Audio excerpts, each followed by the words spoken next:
사도행전 9장 1절부터 9절까지 이 계시의 말씀을 한 절씩 교독하시고 9절 합독하실 때 살아계신 하나님의 음성을 들을 수 있기를 원합니다. 제가 먼저 1절을 받들어있죠.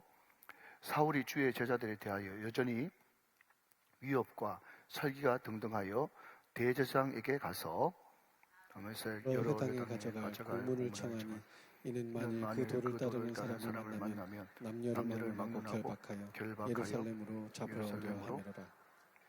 사울이 길을 가다가 다메섹에 가까이 이르더니 후련히 하늘로부터 빛이 그를 둘러 비치는지라. 소리가 있어 이르시되 사울아 사울아 내가 어찌하여 나를 박해하느냐 하시거늘. 대답하되 주여 누구시오니까? 이르시되 나는 내가 박해하는 예수라.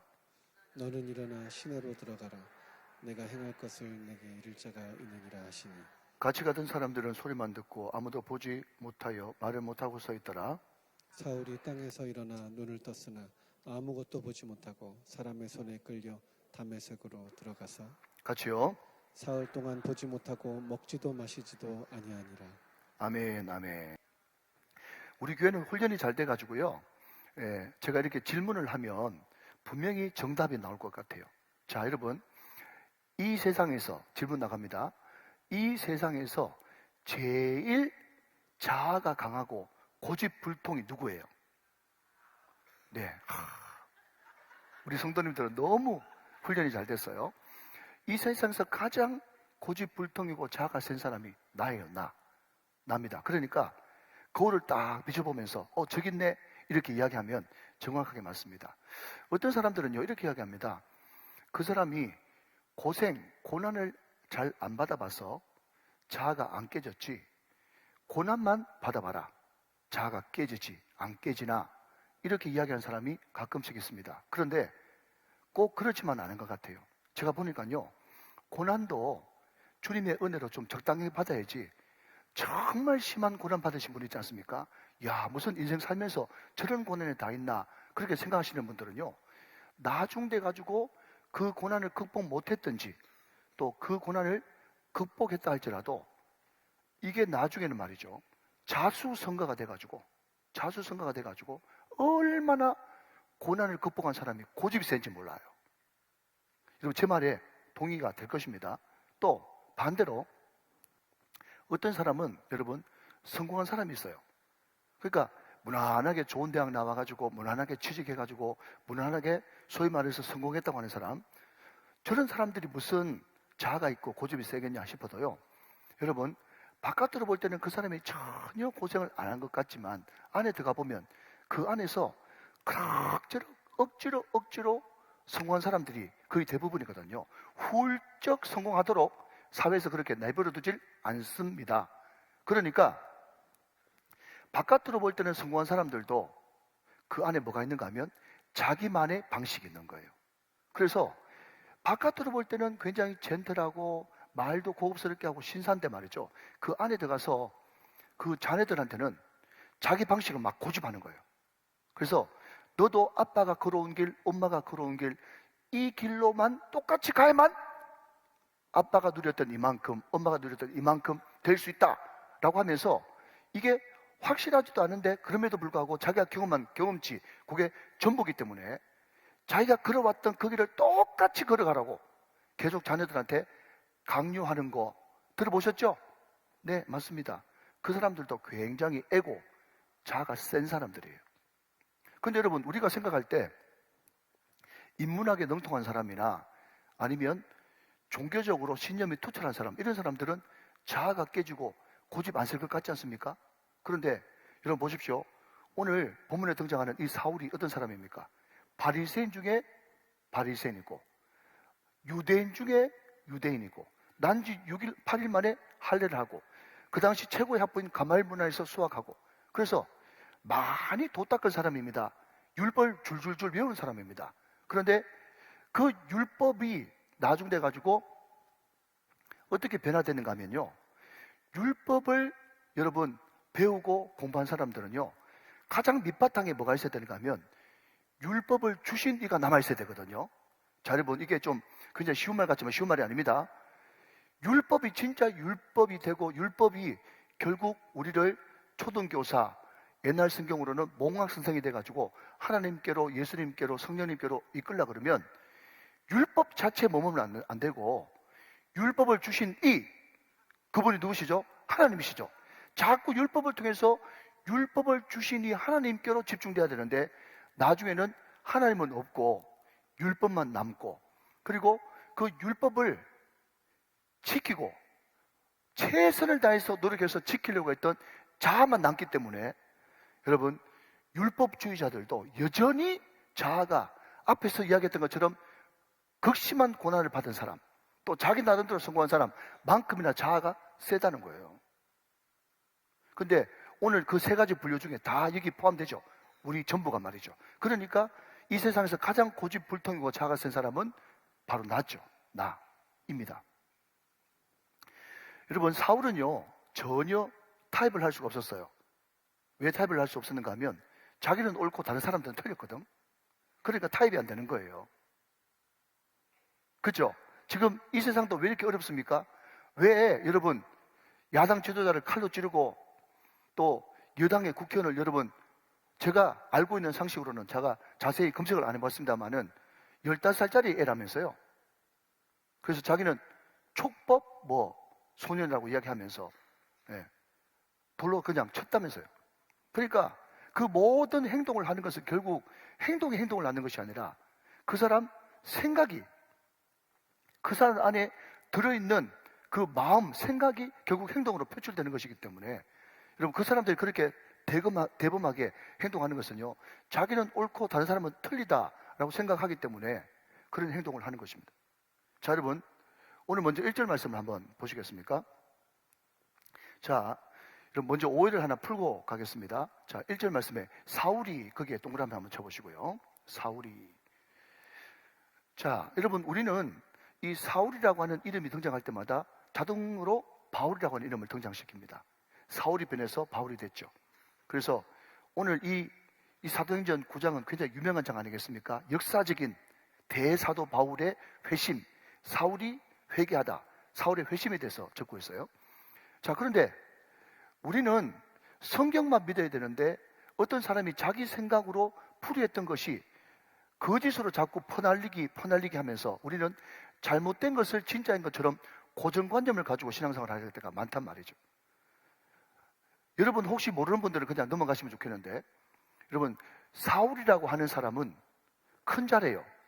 근데 원래 사울이 큰 자라고 하는 뜻이 아니거든요. 요청하다, 요구하다, 갈구하다, 강구하다, 이런 뜻이에요. 그런데 왜 사울이라고 하는 이름의 뜻을 크다고 생각했는가 하면 구약에 사울이 나오지 않습니까? 그죠? 예, 그냥 한번 따라와 보세요. 구약에 사울이 나오는데 이 사울이 벌써 키부터, 풍채부터 뭐죠? 다른 사람보다 머리 위가 하나 더 있었잖아요. 그러니까 사울이 원래 큰 자였는데 예수님을 극적으로 만나고 이름이 바뀌면서 사울이 변해서 바울은 여러분 맞습니다. 바울은 적다, 영어로 little이라고 하는 뜻이에요. 그러니까 큰 자로 시작했다가 주님 만나고 작은 자가 되었다 라고 하면서 굉장히 사도 바울을 영웅화시키고 위인화시키고 크게 포장합니다. 근데 여러분, 그거 잘못된 어떤 한 개인의 개인적인 묵상입니다. 잘못된 묵상이에요. 자, 그러면 여러분 정정하고 갑니다. 여러분, 사울은요 유대식 이름이에요. 그러니까 사도 바울은요 정확하게 말하면 이중 국적자였던 거예요. 그때 당시에 그게 가능했거든요. 그러니까 사울은 뭐냐? 유대식 이름이에요.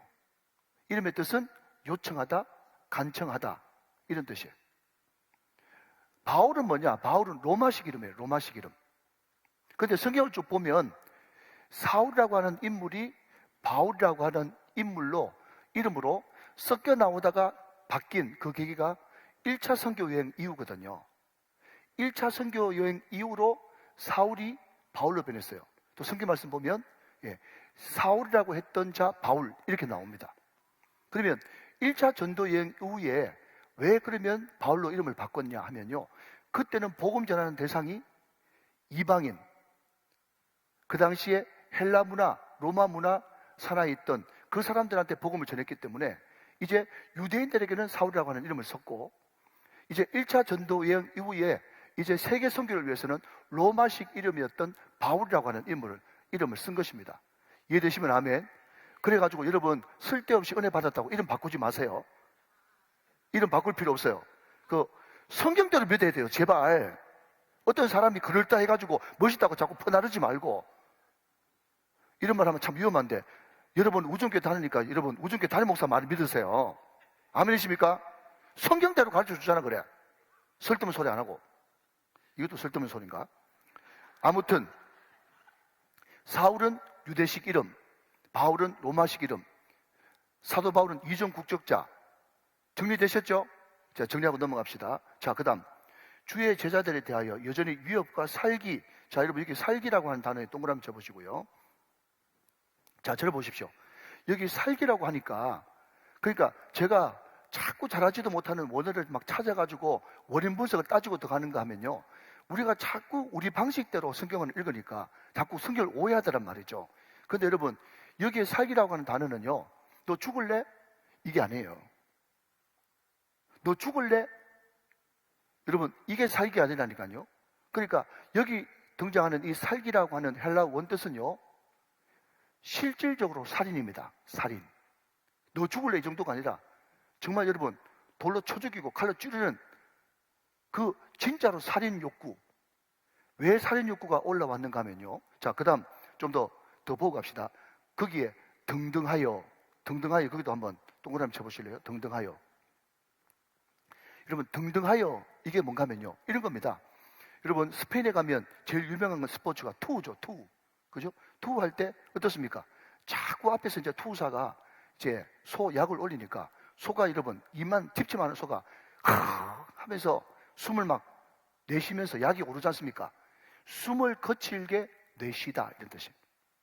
그러니까 지금 사울이 어떤 상태인가 하면요, 진짜 죽이려고 하는 그런 마음에서 코에서 지금 연기가 나오는 거예요. 자, 코에서 왜 연기가 나오냐 했더니 이런 보십시오. 자기 자아에 사로잡힌 거예요. 뭔가 하면 이 율법을 믿는 유대인들은요, 유일신 사상이었지 않습니까? 하나님 한 분만이 구원자고 하나님 한 분만이 창조자다. 그런데 나사렛에, 여러분 그 당시에 알아주도 않는 그 나사렛에서 무슨 선한 것이 나겠느냐? 거기서 30세의 젊은 청년이 나타나가지고 자기가 하나님의 아들이라고 이야기하는 그 자체도 마음속에 천불 나는데, 그런데 구에 보면 이런 말 들어보셨습니까? 나무에 달린 자마다 어떤 자예요? 저주받은 자잖아요. 나무에 달린 자마다 저주받았는데 이 예수가 결국은 자기가 하나님의 아들이라고 그렇게 떠벌리고 다니다가 죽는 것은 분명히 성경적 근거로 뭐로 죽었어요? 저주받아 나무에 달려서 죽었단 말이죠. 그런데 여기서 끝날 줄 알았는데, 그리고 예루살렘에만 박해가 하면 거기서 끝날 줄 알았는데, 들어보니까 디아스포라, 흩어진 사람들 아닙니까? 흩어진 사람 디아스포라가 무려 몇 군데로 흩어졌는가 하면 150군데, 그 역사상 기록에 나와 있습니다. 150군데로 흩어졌는데 거기서 이 사람이 입을 안 다물고 그렇게 살기가 등등해가지고 말이죠, 그냥 막 콧바람 내면서 연기 내면서 잡아 죽인다고 위협을 했는데도 이 사람들이 복음 전하는 것을 안 멈추고 계속 복음을 전해가지고 가는 곳마다 예수 이단 믿는 사람들이 많이 생겨버렸네. 그랬더니 말이죠, 이 사울이 살기가 등등해가지고 막 마치 성난소처럼 자기가 형사도 아닌 것이, 사법경찰도 아닌 것이 대제사장한테 가가지고 도장까지 받아가지고, 자, 여러분 보십시오. 잘 들으십시오. 여기서부터 다메섹, 지금 사울이 있는 거기서부터 다메섹까지 무려 몇 킬로인가 하면 240km, 240km. 여기서 그냥 대전거리쯤 되는 거예요. 그래서 걸어가면 빨리 가도 6일, 또 천천히 가면 일주일 걸리는 기간입니다. 자, 그런데 자, 여러분 보십시오. 그냥 한번 이야기해 볼게요. 예루살렘 교회 핍박이 일어나가지고 빌립이 사마리아로 흩어져서 갔죠. 그래서 여러분 복음을 전했지 않습니까? 또 에데피아 네시에게도 복음 전했지 않습니까? 자, 그러면 거리상으로 한번 따져보자고요. 거리상이 뭔가 하면 예루살렘에서 사마리아까지는 100km예요. 100km. 그런데 이 다메섹, 요즘에 다마스커스, 그 시리아의 수도지 않습니까? 지금의 시리아의 수도가 다마스커스거든요. 근데 예루살렘에서 다메섹까지는 240km요. 자, 하하.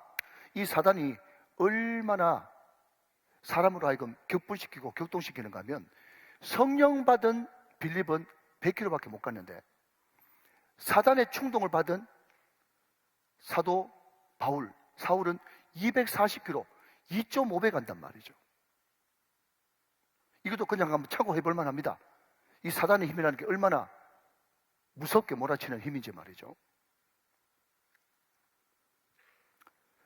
자, 그런데 2절 말씀 보니까 다메섹 여러 회당에 가져갈 공문을 청하니 이는 만일 그 도를 따르는 사람을 만나면, 자, 그 도를 따르는 사람, 거기에 밑줄을 한번 그어보시면 좋겠어요.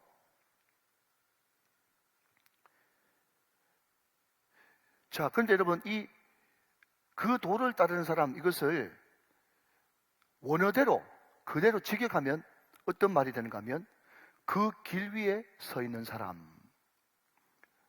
자, 도자가 무슨 도자예요? 길도자잖아요. 그러니까 오늘 우리는 성경을 어떻게 번역했는가 하면 그 도를 따르는 사람, 이렇게 번역했는데 이 그 도를 따르는 사람을 원문대로 직역하면 그 길 위에 서 있는 사람이에요. 그 길 위에 서 있는 사람. 자, 저를 보십시오. 그 길이 어떤 길인데요? 그 길이 어떤 길이에요? 내가 곧 길이요, 진리요, 생명이지 않습니까? 그 길이 누구십니까? 예수 그리스도죠. 그러니까 정확하게 여러분 표현한 거예요. 지금 사도 바울이 누구를 지금 잡아 죽이려고 대제사장한테 공문까지 받아가지고 도장까지 받아서 가는가 하면 그 길 위에 있는 사람들을 잡아 죽이려고 지금 다메섹 240km까지 지금 가는 겁니다. 그 150군데 중에 한 군데죠. 여기도 이놈들이 흩어져 가지고 또 예수 믿는 예수의 도를 전하고 있구나, 내가 반드시 죽여야지 라고 생각하면서 갔단 말이죠. 자, 그런데 여러분 아시는 대로 그때 당시는 남자는 대우를 해주고 여자는 전혀 존재 가치가 없었어요. 그런데 보니까 남녀를 막론하고 예수 믿는 사람 중에 남자도 많았지만 여자도 많았단 말이죠. 그러니까 남녀를 막론하고 결박하여 예루살렘으로 잡아와서 잡아 죽이려고 지금 사울이 완전 자기 의에 붙들려 가지고 지금 가고 있는 것입니다. 자, 그때 어떤 일이 벌어졌는가? 3절 말씀. 사울이 길을 가다가 다메섹에 가까이 이르렀더니, 자, 바로 고지가 저기가 됐어요. 이제 다메섹이 이제 바로 눈앞에 왔습니다. 그런데 여러분 그 다음 밑줄 한번 그어보실래요? 호련히 밑줄, 두 번째 하늘로부터 밑줄, 세 번째는 빛이 밑줄 그어보십시오. 자, 여러분 제가 서두에 시작할 때 이 사울을 이야기하면서 우리라고 이야기를 했고, 또 사울이라고 하는 인물은 하나님이 주신 율법을 믿는 자이면서도 자기가 최선을 다해서 거기에 공을 들이고 노력을 다해서 지켰기 때문에 율법주의자이면서도 자아가 엄청나게 센 사람이라고 그렇게 이야기했습니다. 그런데 그 자아가 센 사울에게 하나님이 드디어 만나주시죠. 왜 만나주셨냐? 그건 몰라요. 그게 바로 신비예요. 그렇기 때문에 기독교는 신비주의는 분명히 아니지만 신비예요. 그 당시 사울처럼 이렇게 악독한 인간은 없었거든요. 드문 정도가 아니라 아예 없었어요. 그럼 보십시오. 자기 율법주의에 꽉 사로잡혀가지고 자기만 옳고 다른 사람은 다 틀렸어요. 예수 믿는 사람 다 이단이에요. 신성모독이에요. 잡아 죽이려고 그랬어요. 자기가 형사도 아니고 사법경찰도 아닌 사람이 대제사장한테 자원해서 가가지고 도장까지 받아가지고 갔단 말이죠. 자, 여러분 1절로 다시 한번 넘어가 보면 거기에 굉장히 중요한 단어가 있어요. 그게 뭔가 하면 사울이 주의 제자들에 대하여 여전히라고 하는 단어에 동그라미를 두 개 한번 쳐보시기 바랍니다. 여전히라고 하는 단어 말이죠. 여전히. 자, 여러분 저를 보십시오. 이 여전히가 어떤 뜻인가 하면요, 옛날부터 지금까지 쭉 이런 뜻이에요. 그러니까 사울이라고 하는 율법주의에 투철한 이 청년이 말이죠, 갑자기 예수 도당이 나타나가지고 갑자기 그렇게 이거는 신성모독이기 때문에 잡아 죽여야 된다라고 갑자기 생각한 것이 아니라 사울이라고 하는 청년은 옛날에도 교만했고 지금도 여전히 자기가 최고인 줄 알고 지금 다메섹 도상에 가는 그때도 에고 자아가 충천해가지고 갔던 사람이에요. 그러니까 여러분 끝에 부분에서 말씀하겠습니다만은 사울이 로마식에도 익숙하고 유대식에도 익숙하고 공부도 많이 하고 그래가지고 사울이 쓰임 받았다라고 생각하는 그 자체가 인본주의예요. 제가 그 뒤에 말씀을 드리겠습니다. 그러니까 사울은 한마디로 말하면 옛날에도 교만하고 지금도 못된 놈이고 그리고 여전히 지금 다메섹에 예수 믿는 그 사람들 죽이려고 하는 그 사람은 완전 지금 사단에게 사로잡혀가지고 자기 잘난 맛에 사는 사람이에요. 자기 잘난 맛에. 자, 잘 들리십니까? 괜찮죠? 자, 그러면 다시 한번요. 그 놈이 누군데요? 여전히 사기가 등등했던 그 놈은 누구냐고요? 그 놈이라 그러니까 또 우리 여성분들이 대답을 또 안 하시네요. 여전한 그 누구냐 말이죠. 그러니까 우리가 여러분 30년 전에 우리가 찬양을 들을 때 이런 찬양이 있었어요. 사랑이 구주를 죽게 했네. 아시는 분? 다 같이 왜 날 사랑하나. 너무 모르니까 계속 여러분 가사 그 뒤에 붙을 것이 없어서 그런지 모르겠지만 계속 왜 날 사랑하나 왜 날 사랑하나 계속 물어요. 계속 묻는다고. 대답할 수가 없지. 그건 하나님의 특별한 부르심, 하나님의 은혜라고 대답할 수밖에 없는 거예요. 하나님이 만나주셨어요. 사울을 만나주셨다고. 근데 여러분 호련입니다. 호련이 만나주셨어요. 이 호련이가 다른 쉬운 말로 바꾸면요 갑자기 만나주시는 거예요. 갑자기. 자, 오늘 이 문제를 맞추는 분들은요 신학교 가도 충분히 모방합니다. 오늘 호련이가 여기만 나오는 게 아니라 사도행전에 호련이가 또 나오죠. 호련이가 또 어디 나옵니까?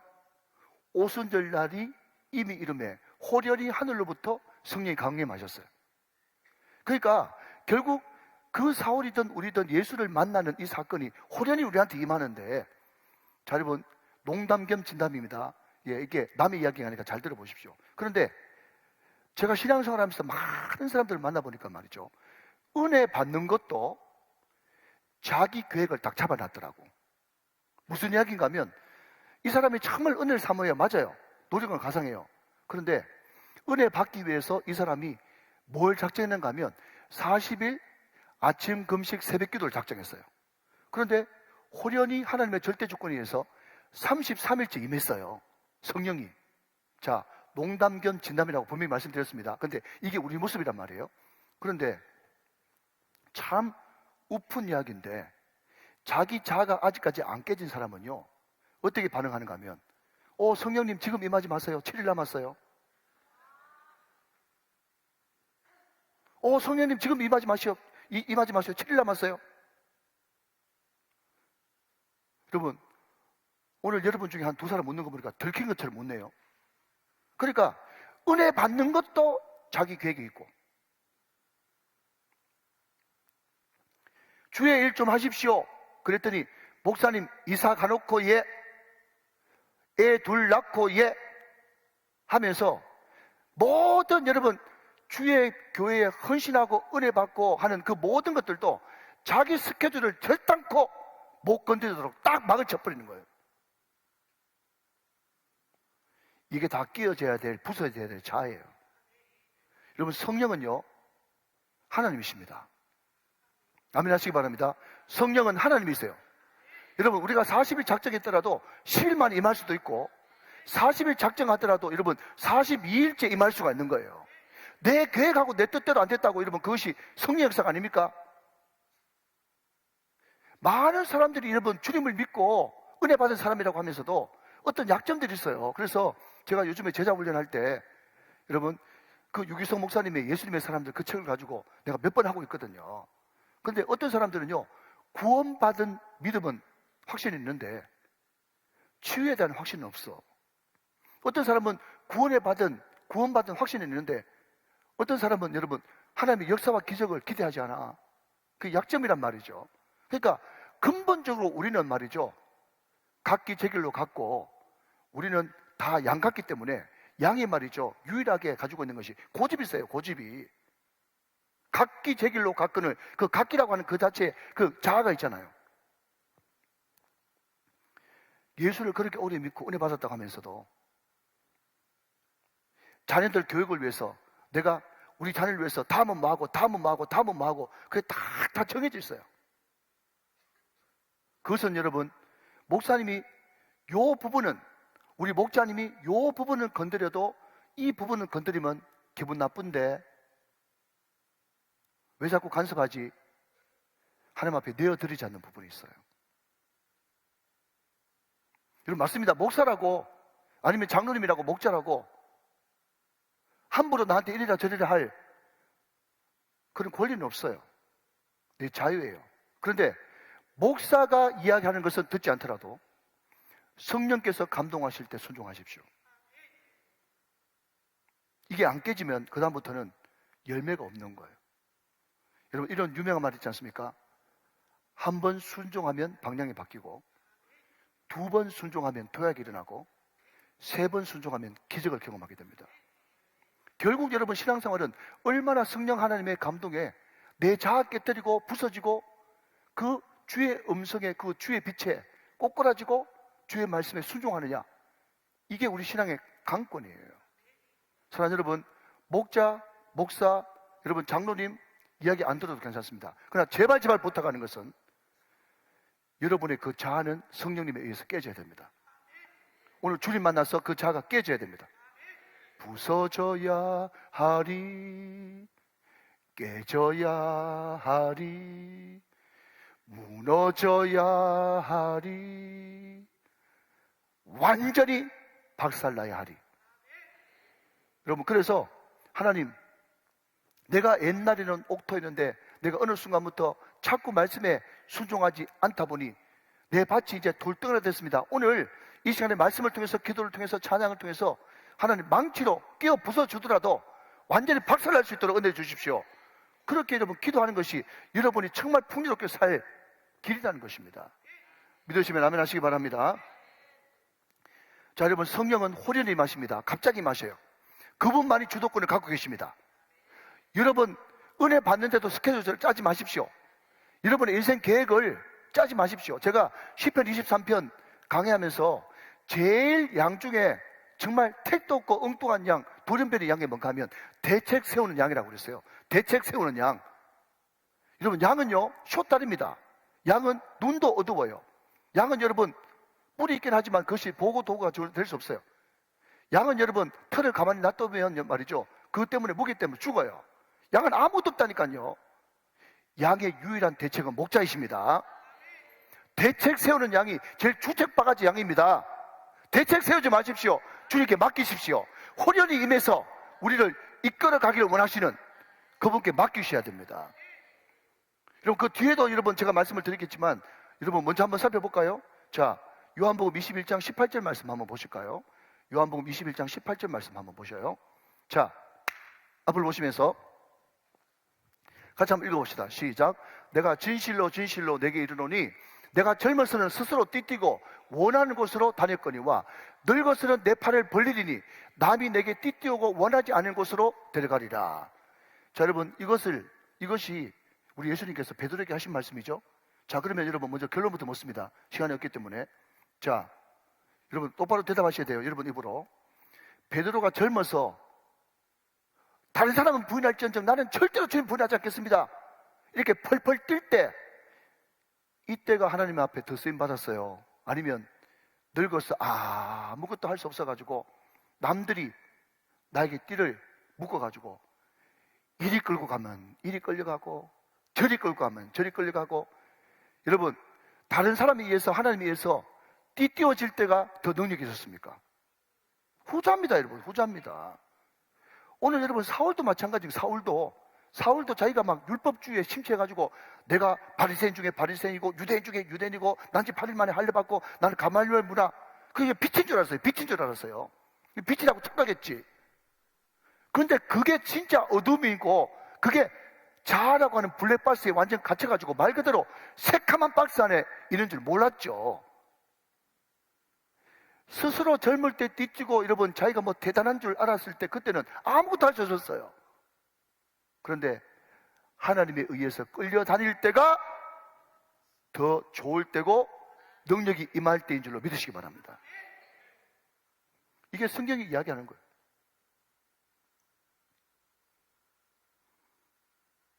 농담입니다만은 우리 김준환 집사님 오셨나? 오늘 네, 저기 계세요? 네, 감사합니다. 우리 제자 훈련하다가 우리 김준환 집사님이 이제 그 회사 퇴근을 늦게 해가지고 원래 8시 그 모임인데 말이죠. 한 3, 40분 늦게 오셨더라고요. 근데 죄송합니다. 제가 너무 감동된 거예요. 뭔가 하면요. 제가 40대 때 제가 제자 훈련할 때는요. 8시 한 40분쯤 옵니다. 그러면 제가 정색을 하고 말은 안 했지만 뭐라고 얘기한다고 하면 집사님 벌금 10,000원 이랬어요. 집사님 벌금 10,000원. 콕 그 최선을 다해서 왔는데도 그래도 콕 찍어가지고 니 늦게 왔지? 제자 훈련할 때 늦었지? 그걸 꼭 지적하고 싶었어요. 근데 나이가 조금 더 가니까 말이죠. 늦게라도 와주니까 너무 감사하고 벌금 이야기도 안 하고 너무 감사한 거 있죠. 그래서 이게 나이가 살짝 들어가니까 이게 사람이 흐르멍텅해지고 유야무야 된 게 아니라 왜 그런 이야기를 안 했는가 하면 그거 안 해도 콕 찍어가지고 벌금 이야기 안 해도 내가 품는 것이 훨씬 그분을 더 세우는 거구나 그런 확신이 있기 때문에 그렇게 된 거예요. 사랑하는 여러분 힘 빼시기 바랍니다. 자아 깨지시기 바랍니다. 하나님 앞에 맡기고 그냥 하나님께서 뒷띄워가지고 끌고 가신 대로 끌려가면 그게 축복이고 그게 은혜고 거기에서 기적이 일어나는 것입니다. 믿으시면 아멘. 자, 여러분 하늘로부터예요. 하늘로부터. 여러분 이런 비유를 한번 들어보겠습니다. 자, 아기가 엄마 뱃속에 있어요. 그죠? 그리고 엄마 뱃속에서 태어나서 우리는 이 땅을, 이 세상을 살아요. 그리고 이 세상에서 눈 감으면 하늘나라 가요. 그렇죠? 뱃속, 이 세상, 하늘. 근데 여러분 보십시오. 뱃속에 있는 아이가 바깥에서 엄마 아빠가 무슨 이야기 하는지 다른 사람이 무슨 이야기 하는지 하나도 못 알아들어요.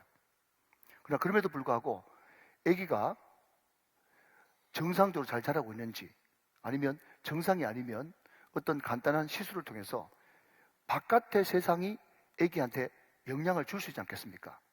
그냥 제가 만들어낸 거기 때문에 좀 헷갈릴 수도 있어요. 근데 한번 들어보세요. 바깥 세상이 아기한테 외부적으로 영향을 줄 수 있죠. 그죠? 뭐 약을 먹어서 약물치료를 한다든가 등등 말이죠. 우리 권사님도 가만히 있지 말고 그냥 고개 끄덕여 주세요. 마찬가지로 말이죠.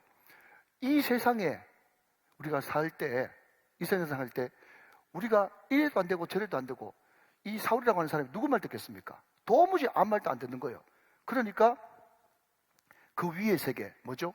하늘로부터 말씀이 임할 수밖에 없는 거예요. 하늘로부터 말씀이 임했는데 뭐로 임했는가 하면 두 가지. 하나는 빛, 또 하나는 말씀입니다. 한번 따라합시다. 빛과 말씀. 시작. 빛과 말씀이. 빛이 그를 둘러 비쳤어요. 그 빛을 보고 이 사울이 땅에 엎드려졌습니다. 빛을 보고 땅에 엎드려졌다. 여러분, 아까도 말씀드렸지만 이 사울이라고 하는 청년은요, 자기가 유대인 중에 유대인인 것이 빛인 줄 알았어요.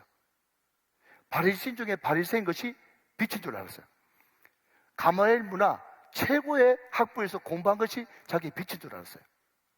자, 근데 여러분 한번 보십시오. 우리가 한번 생각해 보십시다. 그냥 철학적으로 아니면 신학적으로 말이죠. 여러분 생각해 보십시오. 빛은 어떤 기능을 가지고 있습니까? 빛은 보여주는 기능을 가지고 있죠.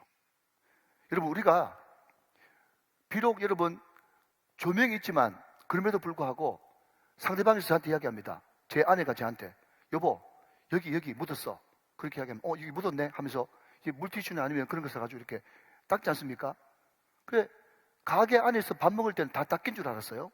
그런데 바깥에 나가가지고 햇빛으로 비춰보니까 다 닦였어요? 더 묻어 있어요? 묻어 있는 찌꺼기가 있죠. 그러니까 빛이 뭔가 하면요, 밝혀주는 것이고 보여주는 기능이 빛이에요. 그렇죠, 집사님? 맞습니다. 그죠? 자, 그런데 여러분 보십시오. 사울에게 빛이 비쳤는데 뭐죠? 눈이 실명해 버립니다. 빛이 비쳤는데 못 보는 거예요. 역설이죠. 이게 역설이죠. 그러니까 세상에 자기가 가지고 있는 모든 스펙, 그것이 자기를 밝혀주고 비춰주는 빛이라고 생각하는 사람은요, 하나님을 못 보는 거예요. 근데 진짜 빛 대신은, 근데 다른 성경에 보면 이때쯤 시간이 정오 12시라고 그랬어요. 가장 강렬한 빛이죠. 그러니까 우리가 그냥 빛이 둘러 진쳤다, 빛이 둘러 비쳤다 그러니까 그냥 따뜻하네, 온기 있네, 밝네, 그 정도 빛이 아니라 감당할 수 없는 빛인 거예요. 어떤 빛? 자기의 과거부터 시작해가지고 자기의 실체를 환하게 다 보여주는 그 빛, 그 빛이 임했던 것입니다. 그 빛이 임하니까 우리말로 바꾸면 그 앞에서 떼굴떼굴 뒹굴 수밖에 없는 거예요. 땅에 엎드려질 수밖에 없는 것입니다. 그런데 많은 사람들이 왜 이 빛이 성령을 통해서 비춰짐에도 불구하고 왜 땅에 안 엎드려지느냐? 그 빛이 나하고 상관없다고 생각하는 거예요. 이해되십니까? 그 빛이 나하고 상관없어. 이 빛은, 이 말씀의 빛은, 이 성령의 빛은 장로님, 목사님, 성도님, 오늘 은혜 받으러 온 몇몇 사람들한테만 이 빛이 해당된다고 생각하지, 이 빛은 나하고 상관없어 라고 생각하기 때문에 안 꼬꾸라지는 것입니다. 사랑하신 여러분, 성령께서 오늘 저와 여러분에게 빛이 임하셔서 여러분의 모든 실체가 낱낱이 드러나게 되시기를 주님의 이름으로 축원합니다. 하나님 만나지 않고는 결단코 우리의 인생이 터닝 포인트가 될 수 없다는 거예요. 빛을 만나야 된다. 빛을. 어떤 빛? 내 모든 더럽고 냄새나는 것을 다 파헤치는 이 빛 말이죠. 이 빛이 비춰지게 되면, 내가 이때까지 빛이라고 생각했던 이 모든 것들이 아무도 아닌 것처럼 고백될 수밖에 없단 말이죠. 자, 여러분, 나중에도 보겠습니다만은 빌립보서 3장 8절 말씀, 빌립보서 3장 8절 같이 한번 보시겠습니다. 빌립보서 3장 8절. 자, 잘 아시는 말씀이죠. 이 빛이 사도 바울에게 비춰지니까 바울이 이렇게 고백하고 있네요. 같이 있습니다. 시작.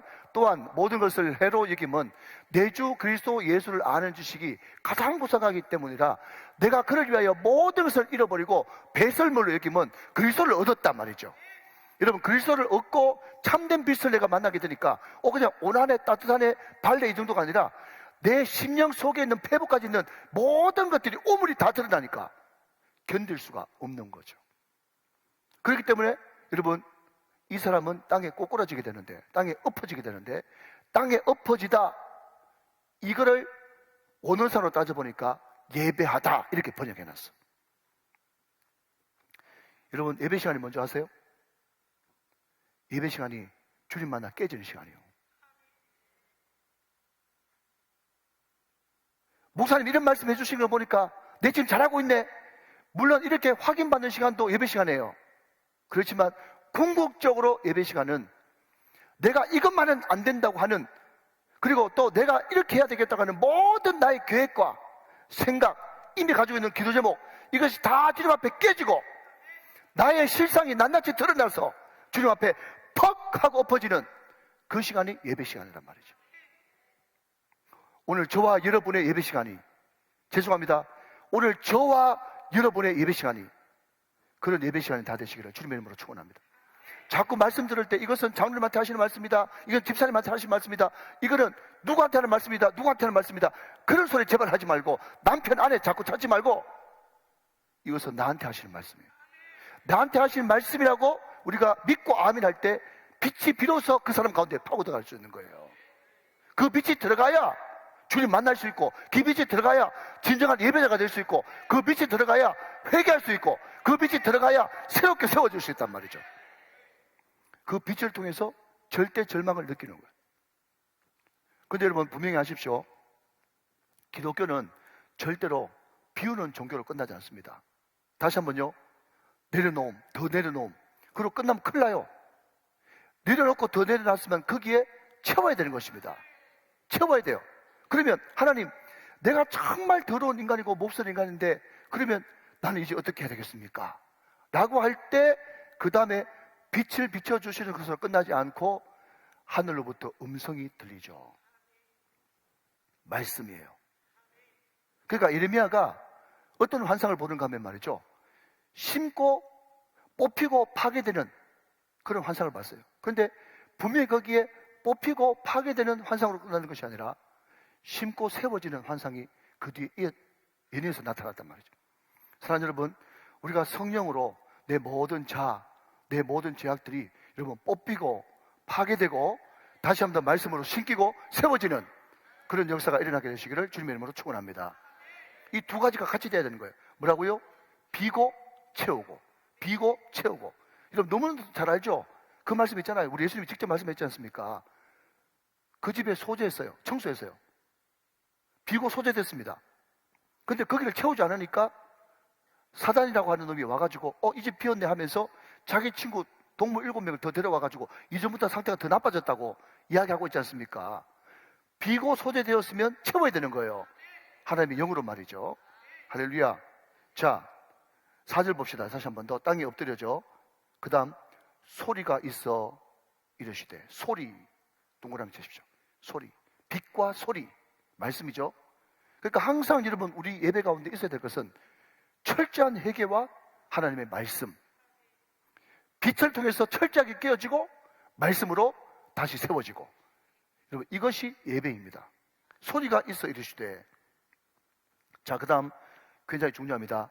사울아 사울아 두 번 밑줄 그으십시오. 사울아 사울아. 여러분 어떤 학자는 이야기하기를 사울아 사울아 이렇게 두 번 부르는 것이 누가복음의 독특한 표현 양식이다 이렇게 이야기하고 있어요. 사울아 사울아 두 번. 그러니까 누가복음의 독특한 표현 양식이니까 여기 말고 다른 데도 두 번 부르는 게 있다는 이 말이죠.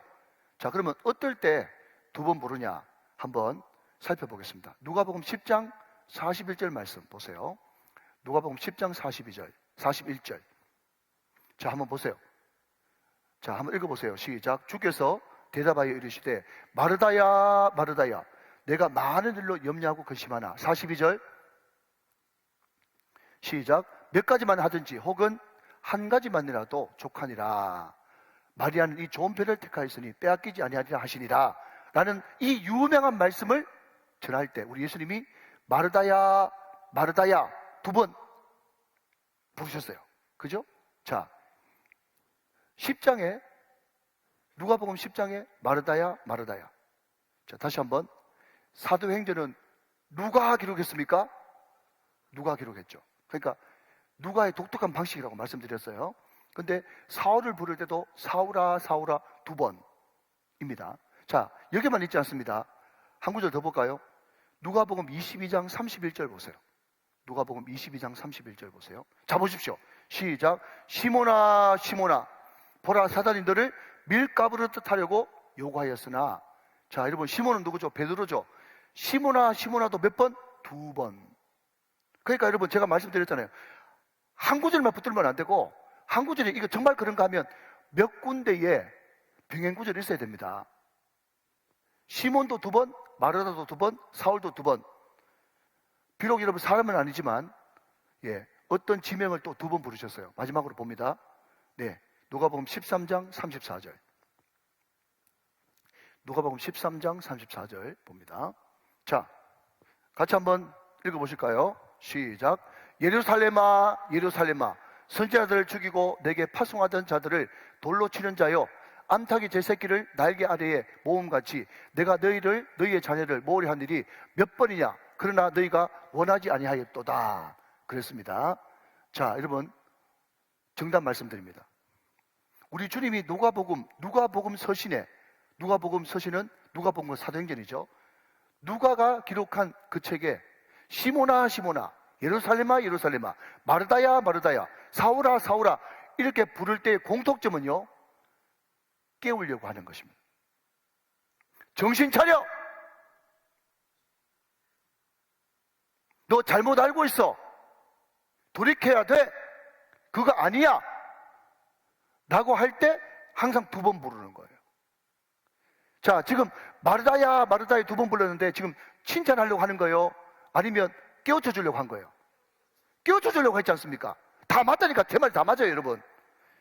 또 이것만 또 다 편집해가지고 목사님 내가 내 말 다 맞다 또 이것도 할라. 예. 성경이 다 맞단 말이에요. 마르다도 예루살렘도 시몬도 너 지금 이런 식으로 가면 큰일 나. 깨달아야 돼. 깨우쳐야 돼. 돌아와야 돼. 회개해야 돼. 네 생각 내려놔야 돼. 네 자아 깨져야 돼. 이렇게 이야기할 때 2번 부르는 거예요. 2번. 그러면서 내가 어찌하여 나를 박해하느냐. 사울은 한 번도 예수님 박해한 적 없어요. 그런데 예수님은 분명히 자기를 박해했다고 이야기하고 있어요. 어떤 사람은 사도 바울이 아니면 사울이 예수님을 알았나? 자, 여러분 한번 확인해 보겠습니다. 누가복음 24장 18절 말씀. 자, 성경을 확인해 보면 너무너무 좋아요. 자, 누가복음 24장 18절 말씀 좀 읽어보기 시작하겠습니다. 좀 시간이 걸려도요. 자, 한번 보십시오.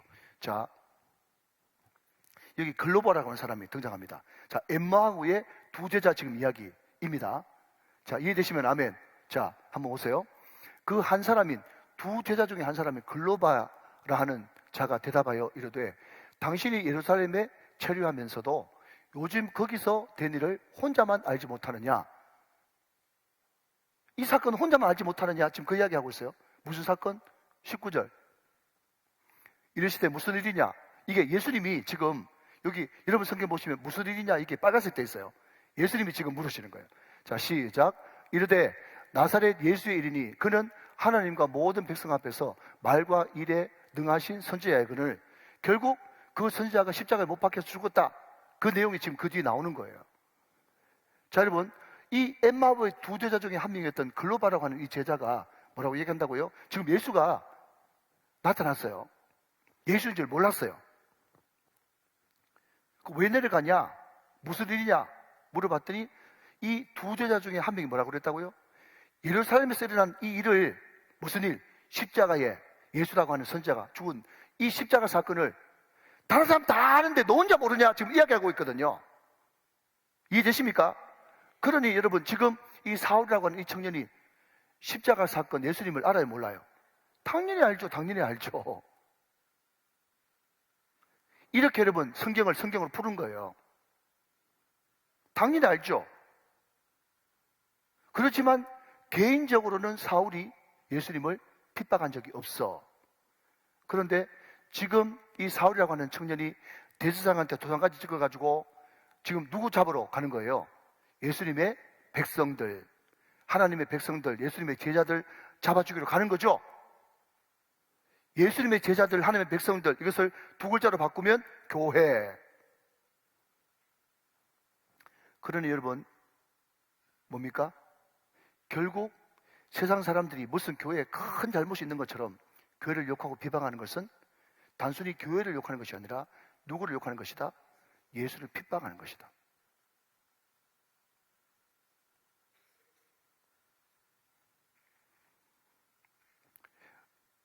몇 년 전 다니엘 기도회 때 우리 교회 우리 송권사님 아들인 최병남 목사님이 이 구절을 가지고 설교하면서 자기가 울산에서 교회를 섬길 때 한 중직이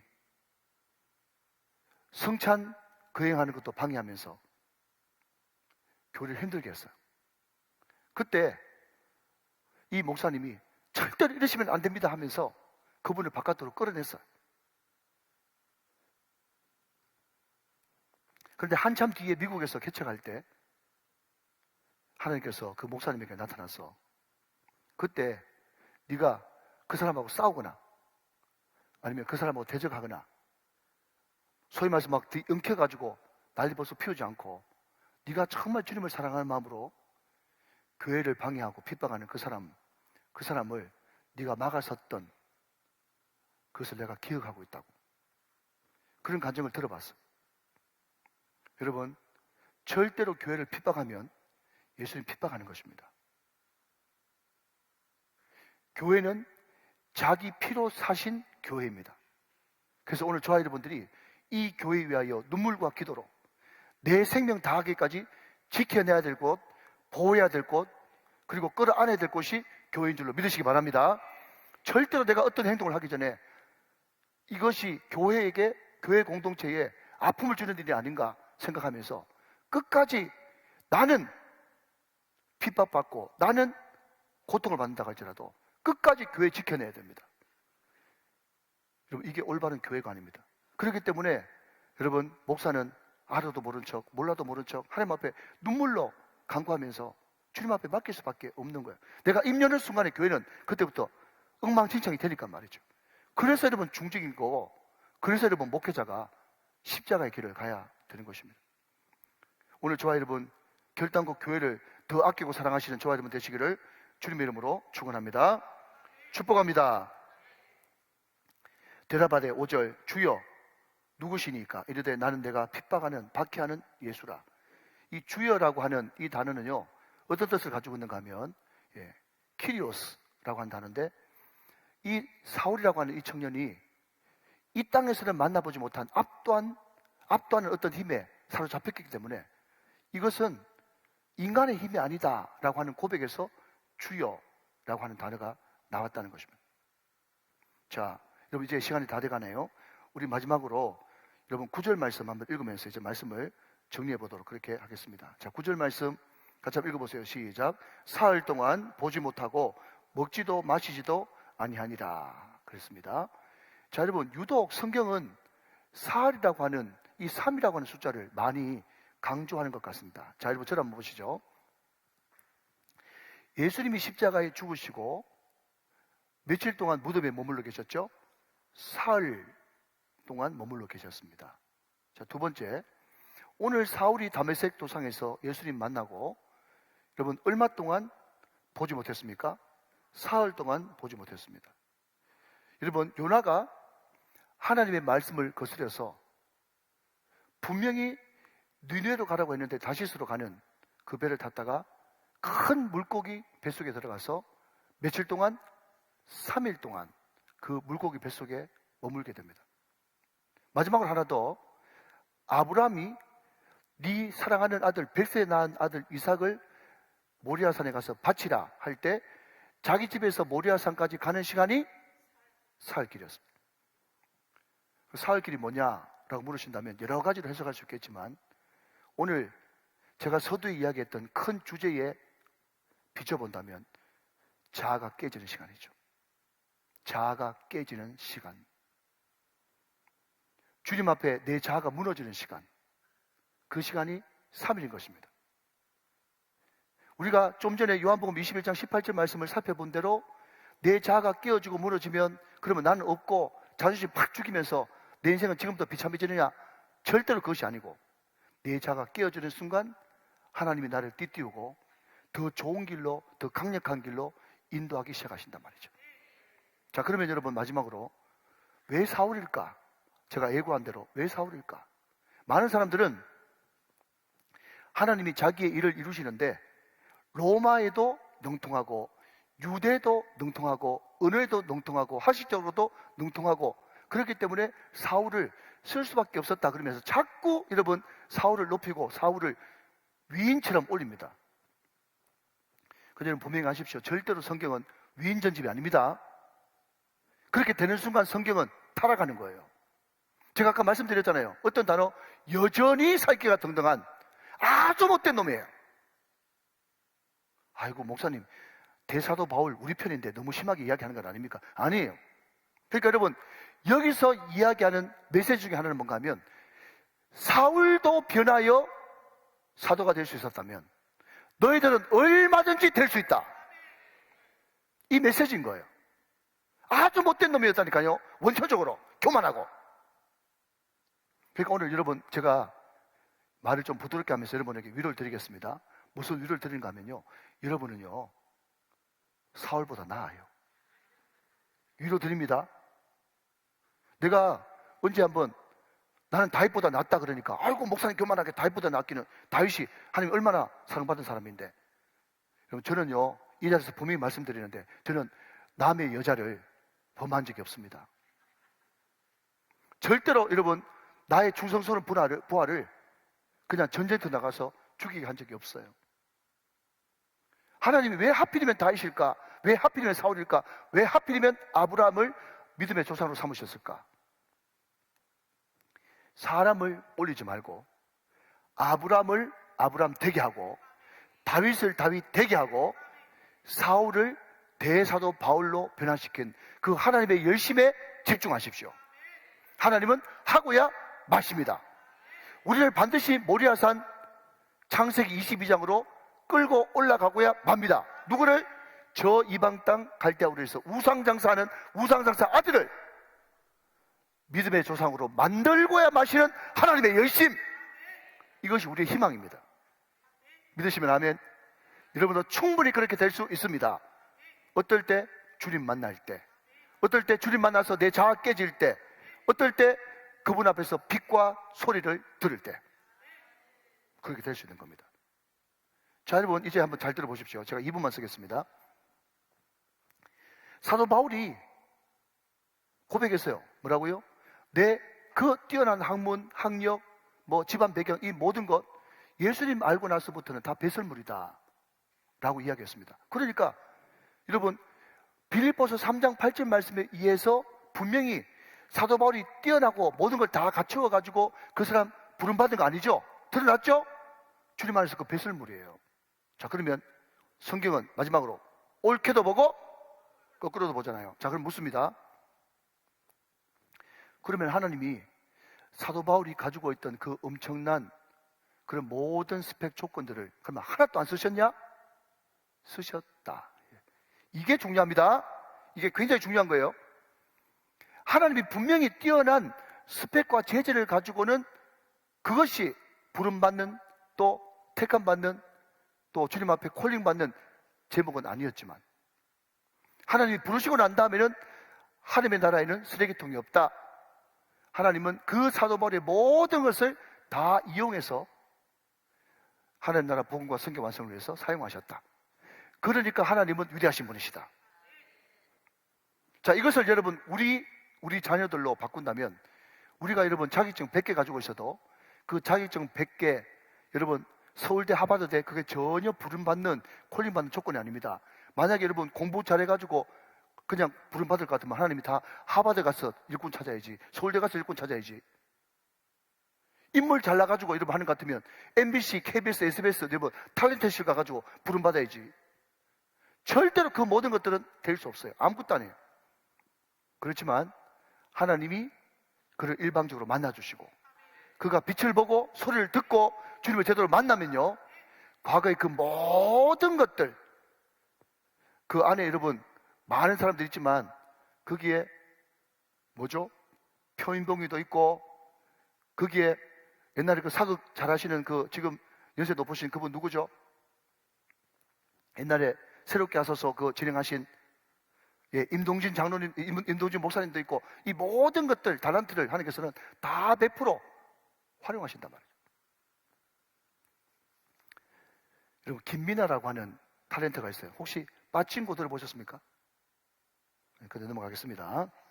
네, 한양대학교 나온 26살짜리였는데 이제 나이가 좀 더 됐죠. 6년 동안 무명했어요. 6년 동안 얼굴에 주근깨도 있고 여러분 제 관점에서는 별로 예쁘지 않아요. 그런데 소속사도 없고 또 자기 도와주는 매니지먼트도 없고 같은 말인가? 아무튼 제가 직접 여러분 혼자 그냥 셀카 찍어가지고 이제 뭐죠? 영화나 그런 제작사에 막 보냈단 말이죠. 그런데 어떤 한 이제 제작사에서 그를 불러줬죠. 콜링했단 말이죠. 그래서 정말 시대의 역자 빠친코라고 하는 그 드라마를 찍었어요. 세계적인 배우가 됐어요. 근데 여러분 보십시오. 자, 지금 제가 이야기하는 이야기 잘 들으십시오. 근데 그 뒤에 후일담을 들어보니까 자기 엄마가 이 애를 어릴 때부터 대학 교수 시키려고 영어를 엄청 시켰다는 거예요. 그래서 그 디즈니에서 나오는 그런 애니메이션 영어를 통째로 다 암기해버렸어.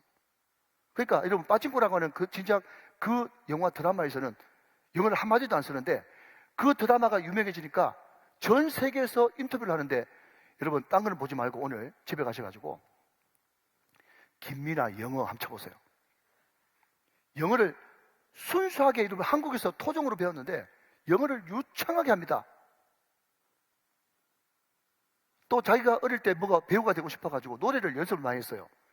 여러분, 딴 건 절대 치지 마시고 김미나 인어공주 쳐보세요. 여러분, 노래를 너무너무 잘하는 거예요. 자, 다시 이제 정리합니다. 정말 정리합니다. 사도 바울이 잘나서 스펙이 많아가지고 또 하나님이 이 사람 부르면 써볼 때가 많기 때문에 부르신 건 절대로 아닙니다. 사도 바울이 유능해서 부를 수밖에 없었다. 하나님의 일방적인 은혜예요. 일방적인 은혜로 부르셨는데, 그러면 사도 바울은 자기가 가지고 있는 이 모든 스펙을 다 배설물로 여겼다고 고백하는 것이 맞고, 그러나 하나님은 그 모든 것을 다 배설물로 안 썼냐? 부름받고 난 다음에 사도 바울이 가지고 있는 모든 것들을 다 써서 하나님 나라 부흥과 성경 완성을 위해서 아름답게 서신 하나님, 그 하나님은 위대하십니다.